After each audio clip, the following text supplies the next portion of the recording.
Good afternoon and welcome to the Matador Mining conference call. All attendees are in a listen-only mode. If you would like to ask a question, please enter it in the Q&A panel within Zoom. I will now hand over to Matador Mining's Managing Director and Chief Executive Officer, Sam Pazuki. Over to you, Sam. Great. No, thanks a lot, Alex. Appreciate that. Good morning, good afternoon, everyone. Thank you for joining. It's my evening here in Toronto, but it's a pleasure to be here to give you an update on Matador, where we are with the project in Newfoundland. Provide an overview of the capital raise we've just completed. Walk you through what we're looking to do for the remainder of this year. And basically articulate what the strategy is going forward. I've had an opportunity to meet a number of investors when I first started, traveling to Australia, spending a couple of weeks there with investors and with the team, and have had a chance to be managing director and CEO of Matador for the past, not quite 3 months, but almost 3 months. I've made numerous visits to Newfoundland, stepped foot here on image you see here in Newfoundland as we explore what is truly a world-class gold belt in a world-class jurisdiction. So I'm going to go through a few slides here, and there will be an opportunity for Q&A, which Alex will moderate. Again, I'll turn your attention to the disclaimer here and the cautionary statements. This presentation was just put into the was lodged with the ASX, so it is available on the ASX, but also will be available on our website if it's already not there. So just an overview of Matador. Again, we're strategically placed in one of the top tier jurisdictions in the world for mining, for gold mining specifically. Newfoundland is a great jurisdiction and is one that is emerging as one of the top jurisdictions. For Matador, as an overview, most of you are already aware that our main listing is in Australia on the ASX with the ticker MZZ.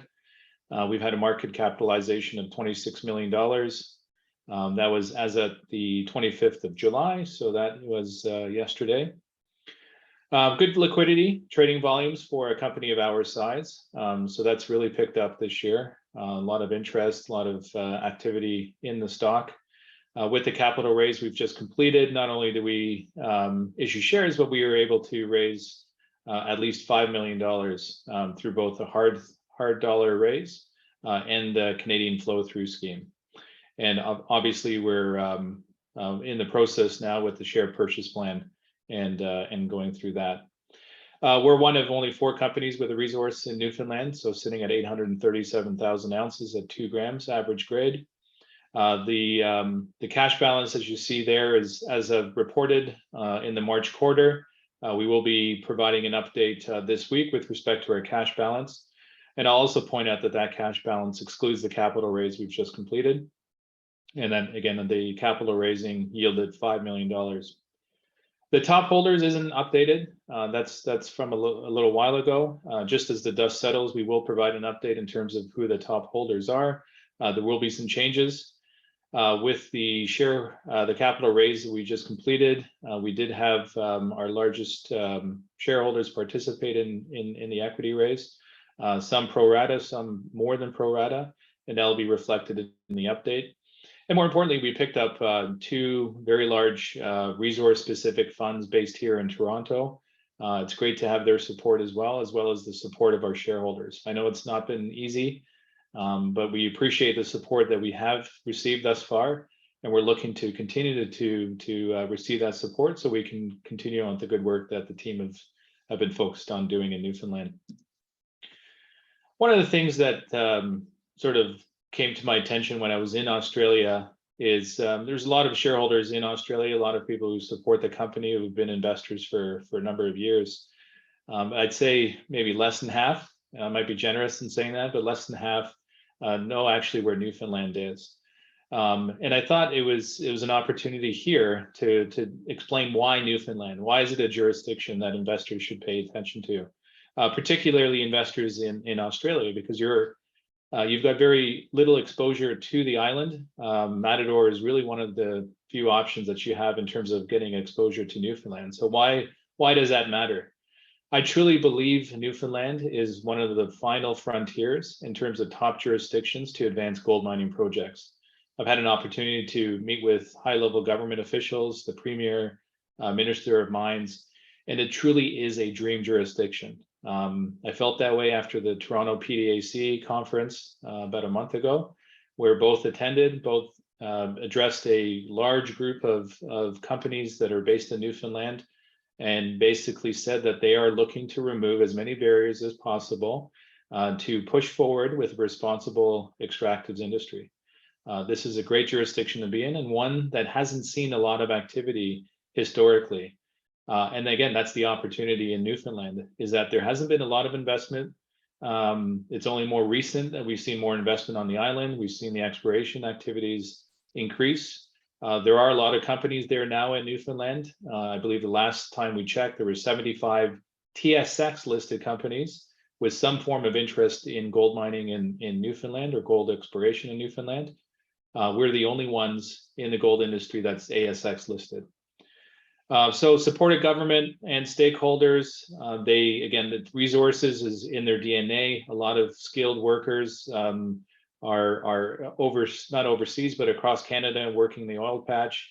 Investments into the into the province, like at Marathon Gold and the work that we're doing, certainly allows those workers to come back and work for the companies that are in Newfoundland.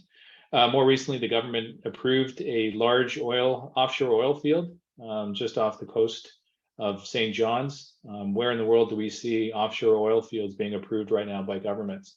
So again, they're putting money where their mouth is in terms of their support of a responsible resource extractives industry. It is, again, highly ranked by the Fraser's Institute, ranked 11. I would probably rank Newfoundland as number 3 globally, based on my experience and looking at different jurisdictions in my previous roles, looking at what those opportunities are in those jurisdictions. Supply chain and logistics, again, is also pretty strong here in Newfoundland, especially where we are. We've got an office in Port aux Basques, which is down in the southwest, as indicated there by the map. Our current resource is 20 k's away from that. It's connected by a major highway, the Trans-Canada Highway. It's a major seaport. And so in terms of bringing supplies in, when it eventually becomes a mine, it is well situated from a logistics perspective.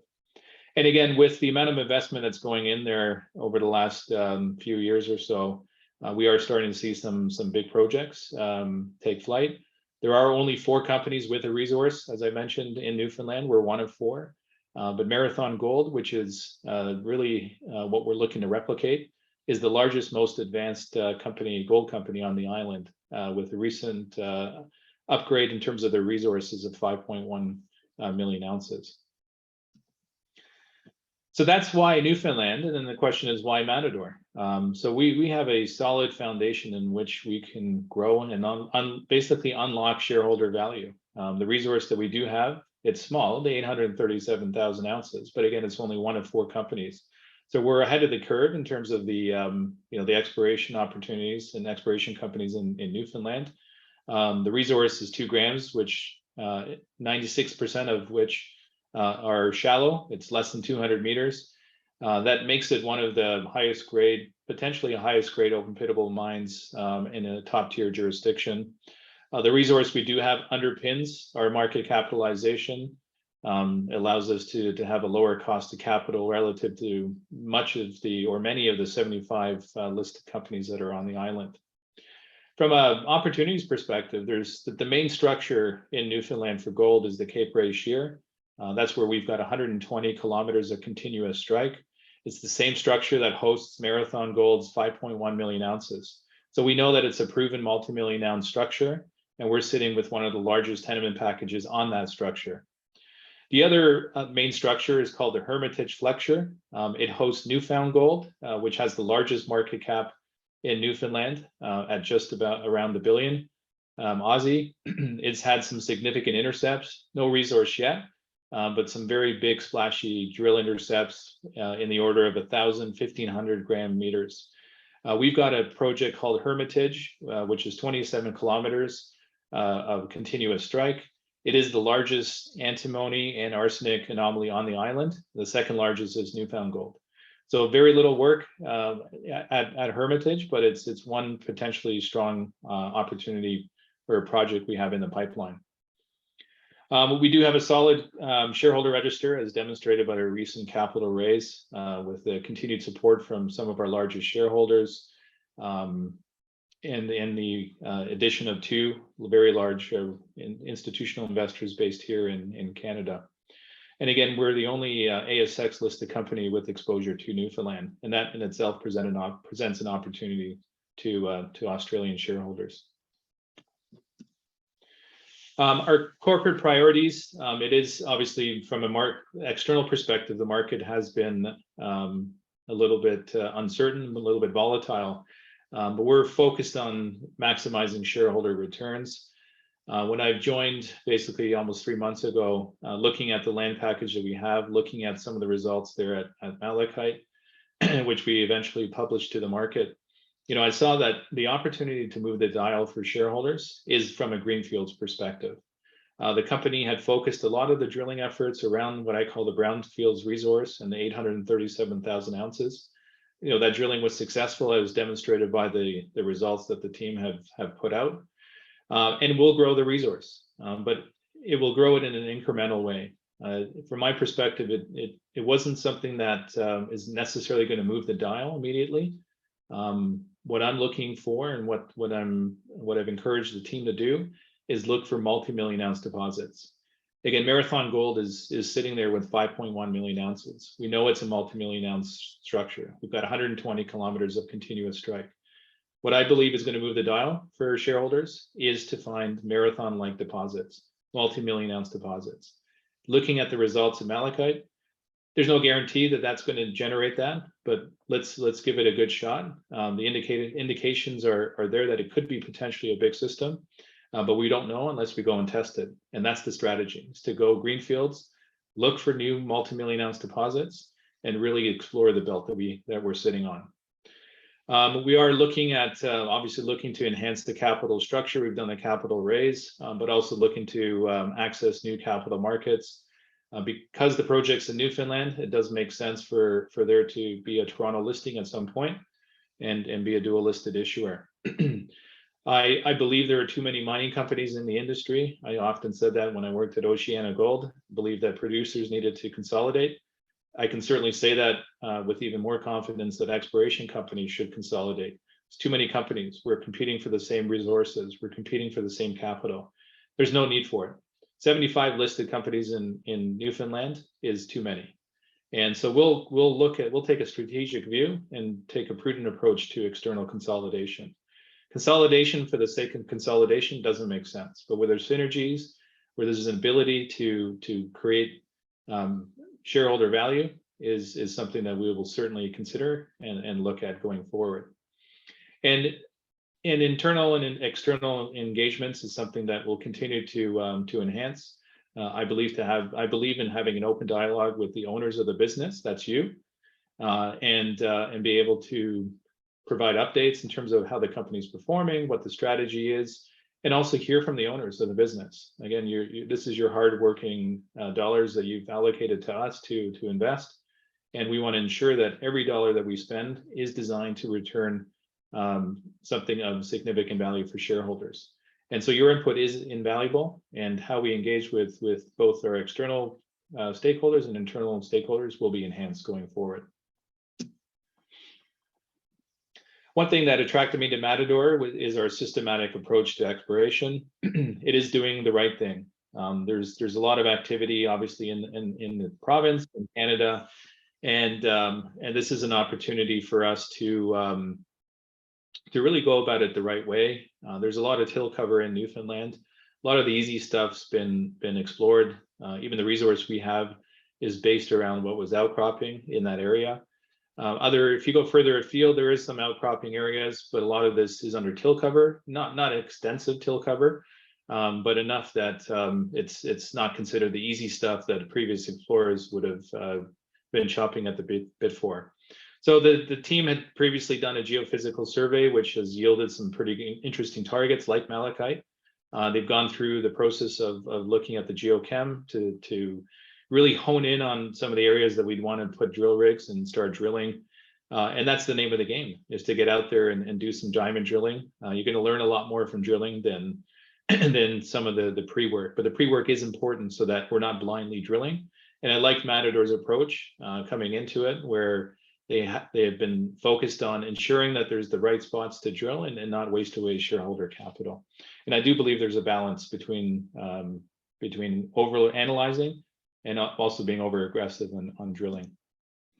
So that geophysical survey, the AeroMag survey that was completed last year, the results started to come through, and there's quite a bit of detail that the geologists have been able to look at the structures, identify specific areas in which we want to have a look at, do some field work on. So Matador, toward the end of last year, before the Canadian winter set in, had dispatched a field crew to take some gold grade samples in malachite, based on seeing a structural bend, the largest structural bend on the Cape Ray Shear, to see if there's gold in the system.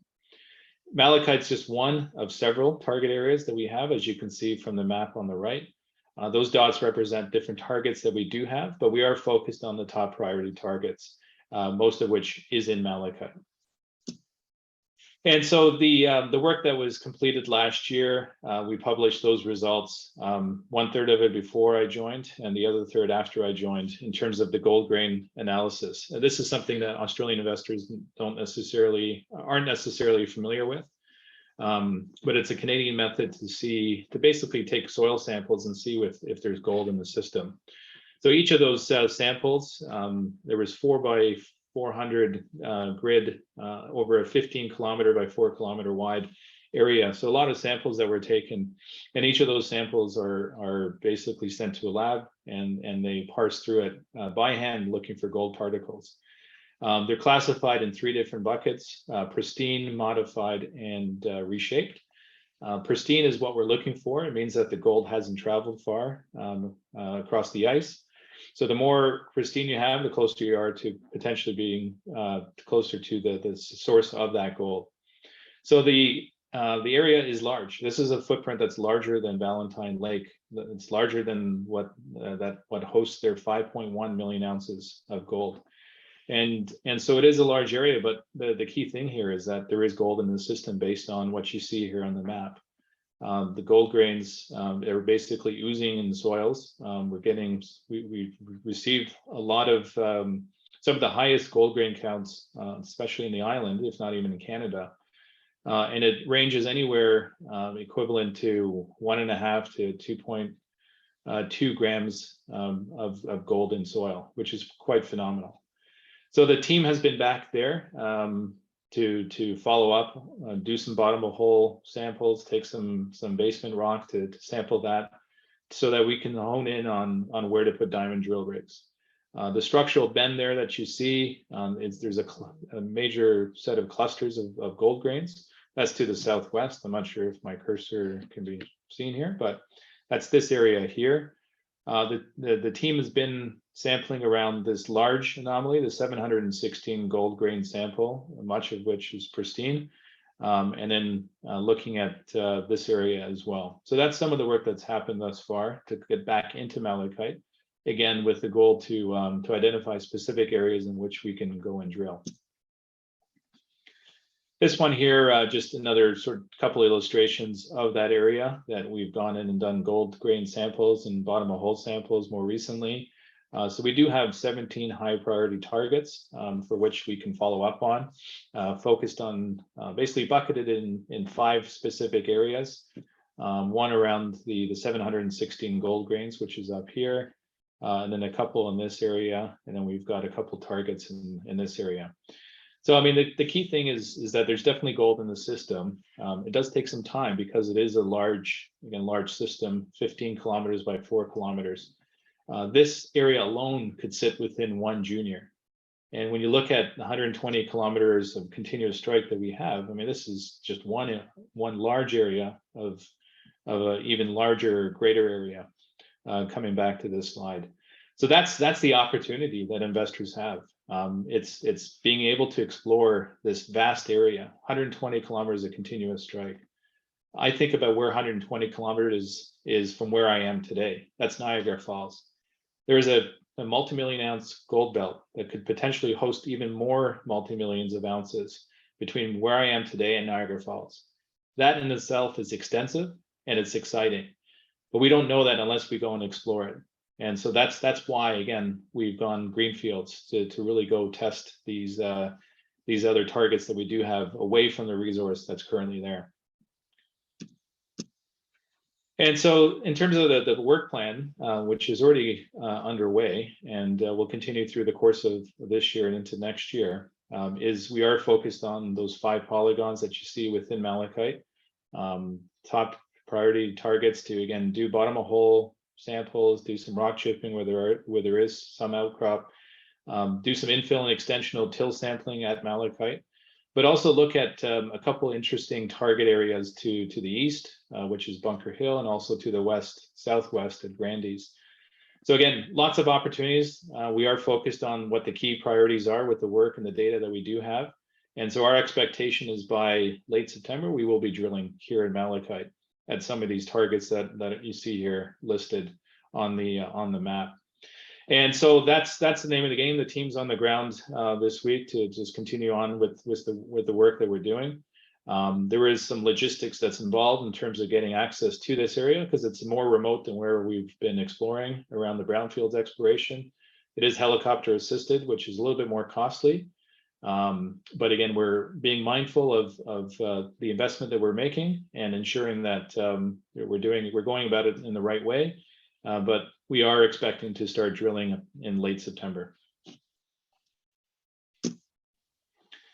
And just a slide here in terms of the brownfields exploration. We haven't abandoned this at all. I mean, we've focused, the company's focused on this for the last 2 to 3 years in terms of the exploration effort.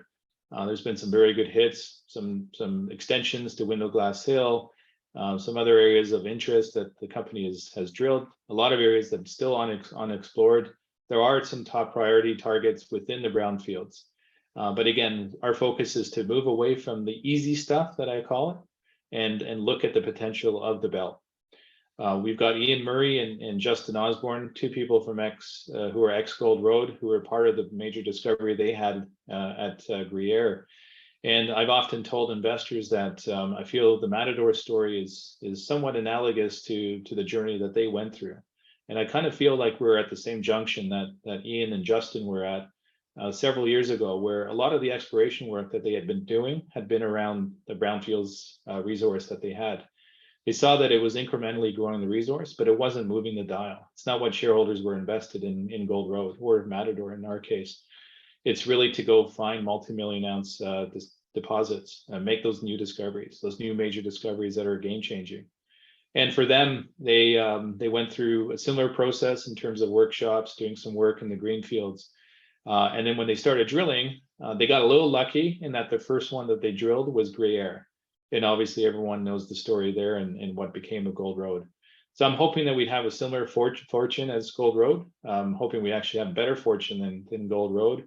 Again, we're certainly situated in the right geography, in the right jurisdiction, and it just takes a little bit of time and effort and courage to go out and explore in the greenfields. And again, malachite could potentially be one of those large systems, but we've got a number of different high priority targets that we'll continue to look at. And one of them is Hermitage. The company hasn't really spent a lot of time discussing Hermitage, but it's one of it's the largest arsenic antimony anomalies on the island. The second largest being Newfoundland gold that's had 1,000, 1,500 gram width intercepts. We're feeling pretty good about Hermitage and the potential there, but there's been very little work there. Historically, some of the larger mining companies like Teck Resources, Falconbridge, and Inco had gone out there to look for base metals. So they've done not a great or low, they had a low resolution aeromagnetic survey, which has provided some details. There's been no drilling here and a lot of sort of sampling, but the till cover is pretty thick. So it does require a little bit more effort and a different approach to how we've approached things on the Cape Ray Shear. But it's a very exciting target and one that I'm quite interested in us going to have a look at. Because it's remote, it does require some additional planning, some logistical planning.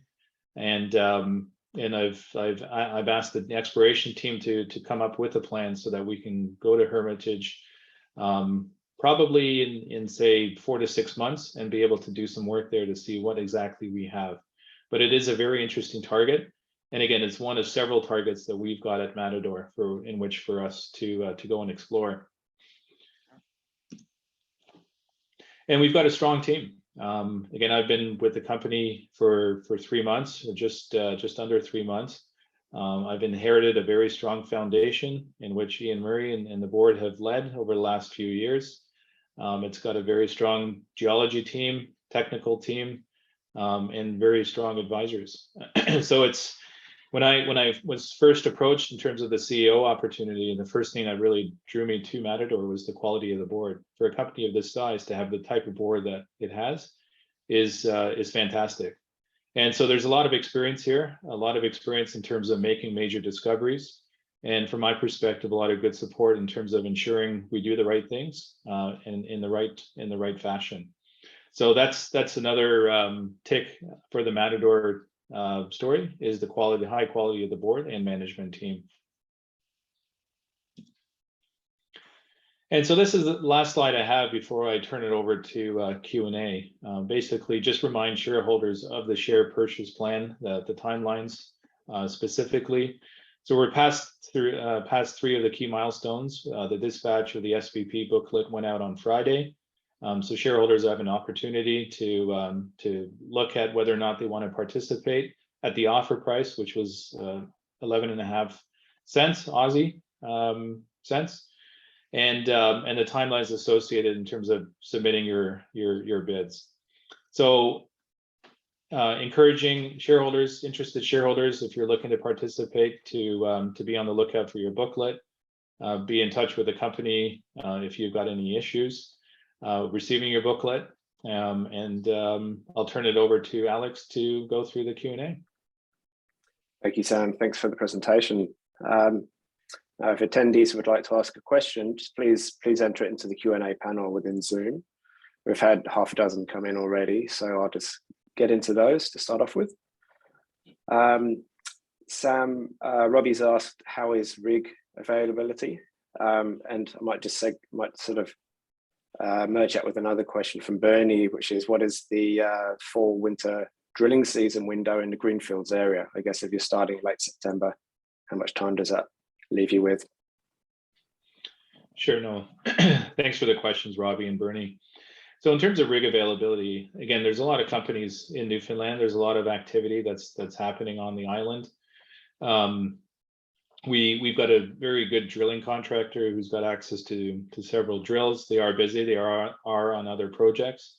So it's one of the things that we have to ensure that we do properly, is to plan the logistics. We need a helicopter. We need access to a helicopter because the work we're doing at Malachite is supported by helicopter because of access. And again, just leveraging on the relationship we've got with the drilling contractor, ensuring that it's available for when we need it. So we're being fairly realistic in terms of timelines on when we can go and drill, hence why we've said late September.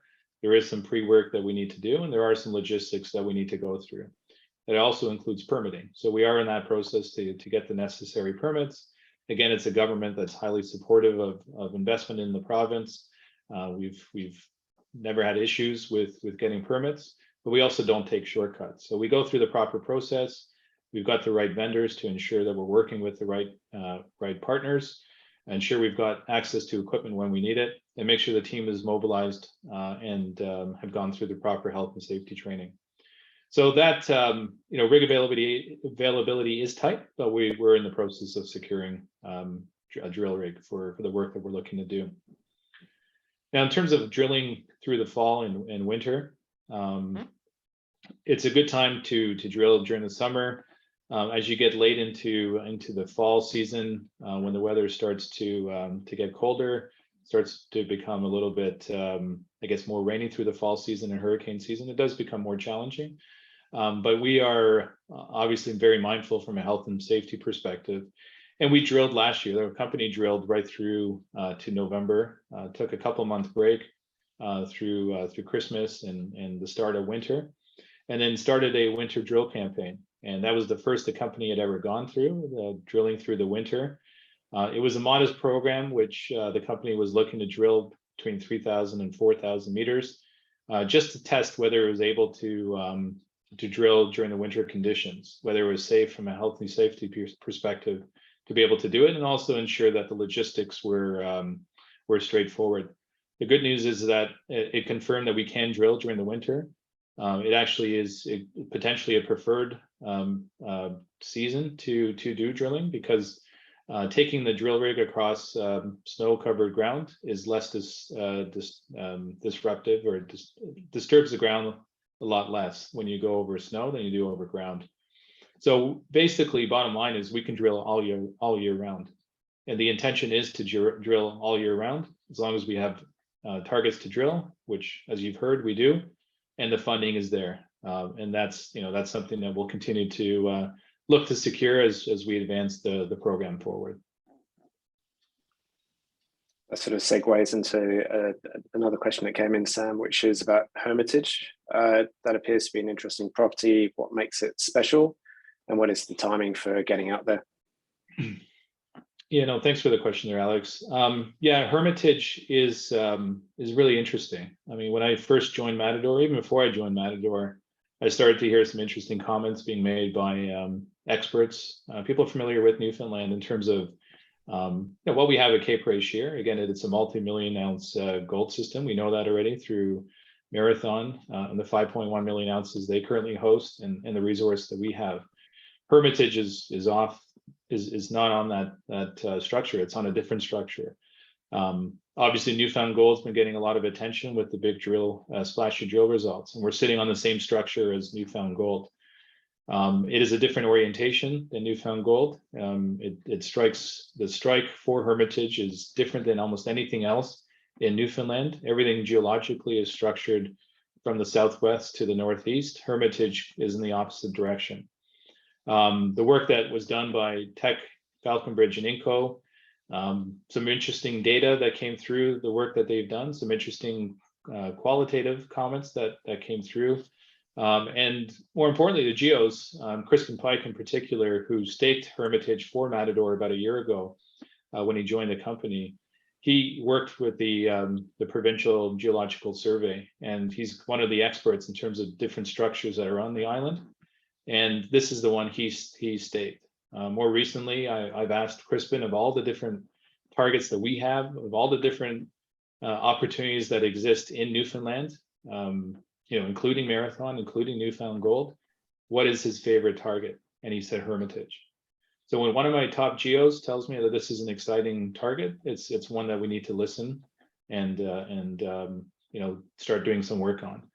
So in terms of timing, as I mentioned before, it does require a little bit of more effort in terms of engaging with stakeholders in the area to go through a proper permitting process, and to gain access because of where it is. We'd probably need to use seaplanes, flow planes to access it. It will take about 4 to 6 months to get boots on the ground. Because of the till cover, we would be using RC drill rigs, or modified RC drill rigs, to sample through the till. There is a shortage of RC drill rigs, so it is a long lead item that we need to start that process sooner rather than later, so that we can access or have access to a RC drill rig for it. Okay, well, thanks, Sam. One other question. You mentioned consolidation in the industry. What opportunities do you see for the company to consolidate with others? Yeah, as I mentioned, Alex, I do consider myself to be a consolidator. As I mentioned before, when I worked at Oceana in the corporate development function, I often, maybe you call it whinge, but I'd often complain that there was too many mining companies in the industry. There was no need for it. I mean, you're stronger together than you are alone. And there was definitely, where it made sense, where there were synergies, it makes sense for companies to consolidate. Now coming to the world of junior exploration in Newfoundland specifically, again, 75 TSX listed companies with some form of interest in gold exploration on the island. That's too many companies. I mean, we're competing for the same resources, people. Question earlier from Robbie was drill rig availability. We're competing for these resources. And it's unnecessary that we would have to compete with one another for that. We're also competing for capital. Capital is scarce. Depending on which part of the cycle you're in, regardless of which cycle you're in, you're still competing for capital. So where it makes sense, where there are synergies, we will be looking for those opportunities to consolidate and to create value for shareholders. We're going to do it in a very prudent way.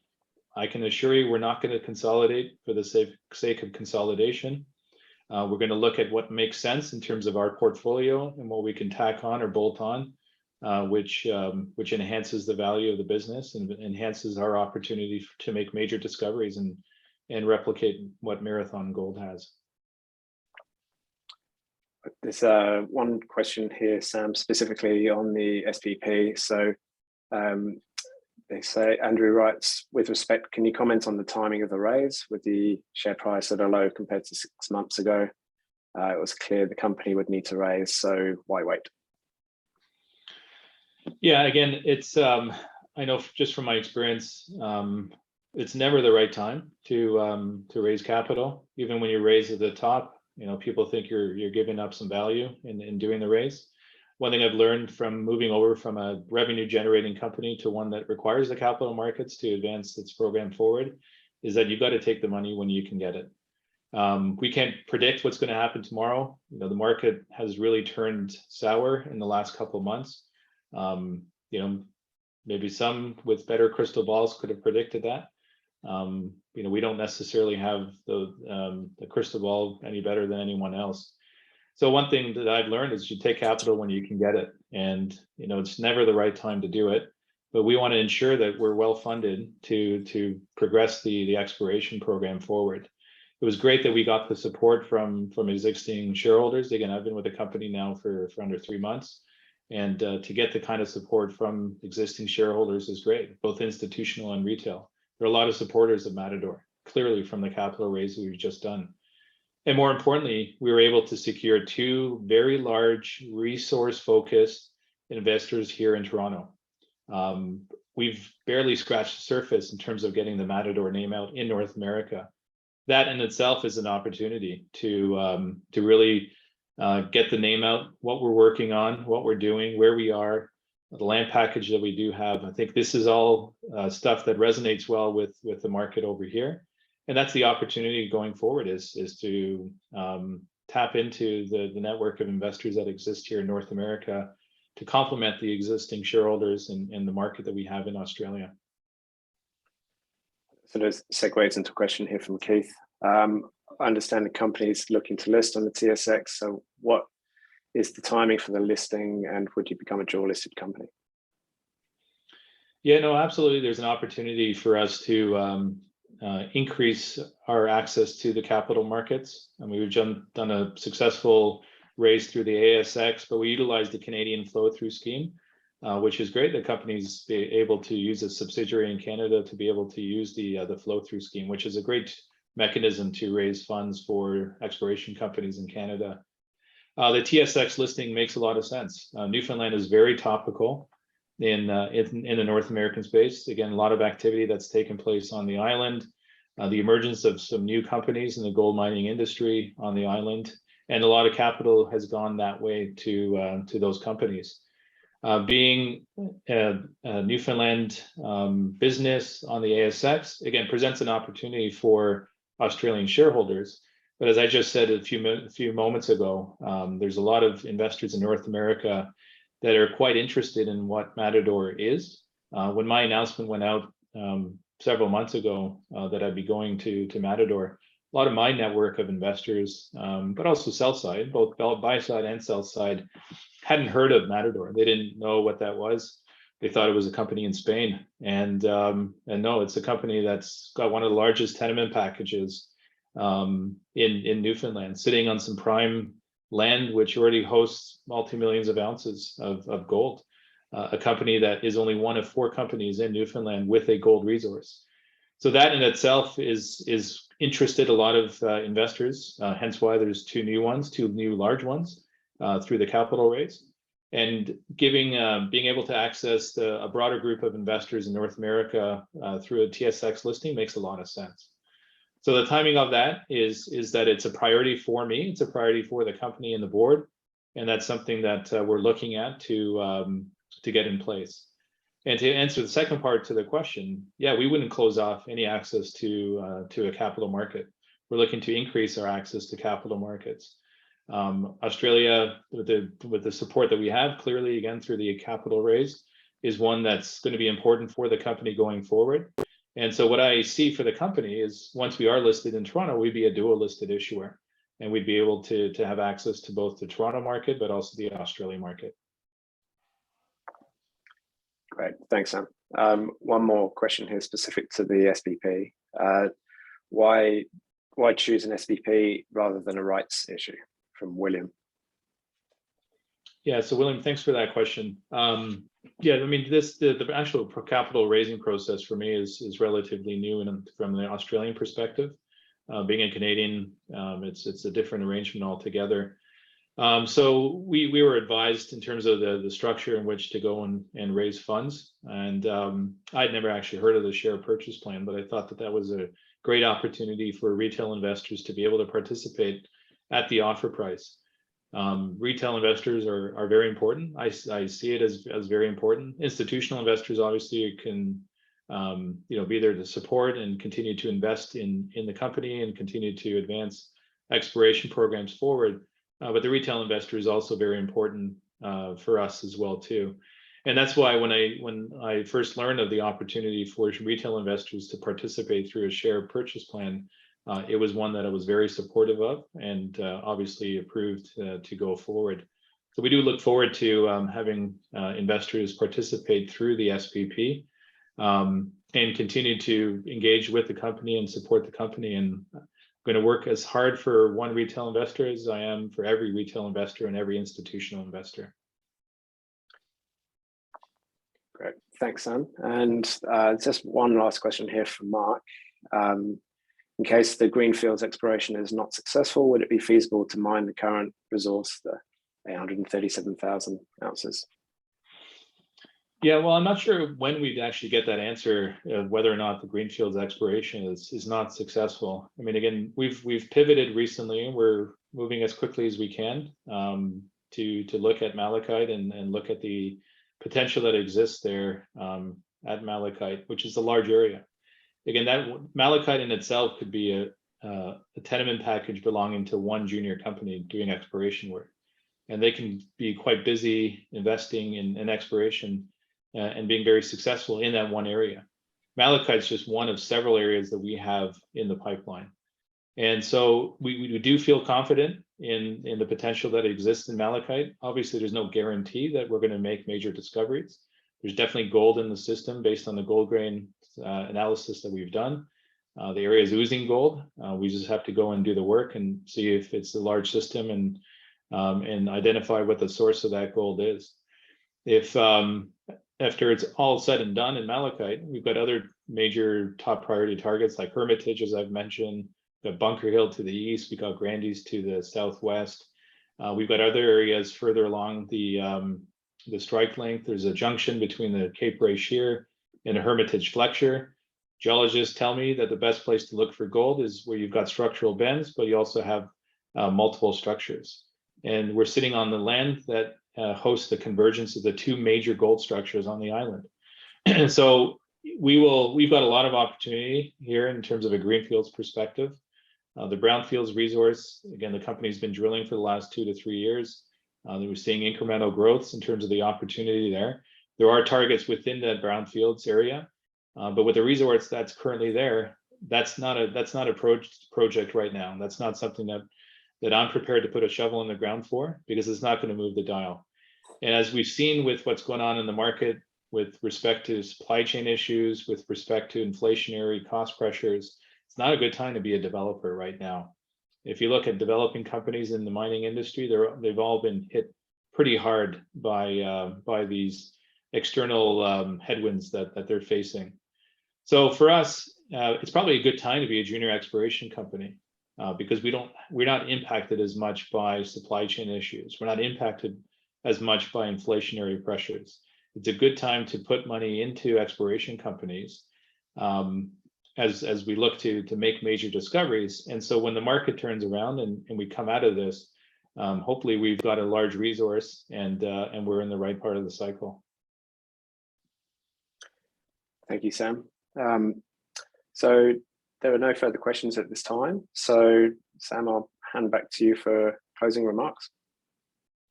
No, thank you, Alex, and appreciate everyone that's tuned in. I do believe there will be a replay available to listen in on the presentation and the Q&A session. But I do appreciate everyone's support. Again, I appreciate the support that we've seen thus far. I'm humbled by the support that I've seen in the last few months, being CEO of the company. I think we've got the right tools in the toolbox. We're in the right jurisdiction. We've got the right tenement package on a multi-million ounce structure. We're looking to replicate what Marathon Gold has achieved. Also, in some ways, from an Australian market perspective, in some ways, I see this as Gold Road 2.0. And so that's the opportunity that I see here. This is why I left Oceana Gold to come to Matador, because I see a lot of potential here, a lot of opportunity to make major discoveries. And I think we've got the right building blocks in which to grow from and unlock shareholder value. So I appreciate the support. I look forward to engaging with shareholders, owners of this business going forward. And I look forward to the team on the ground making major discoveries.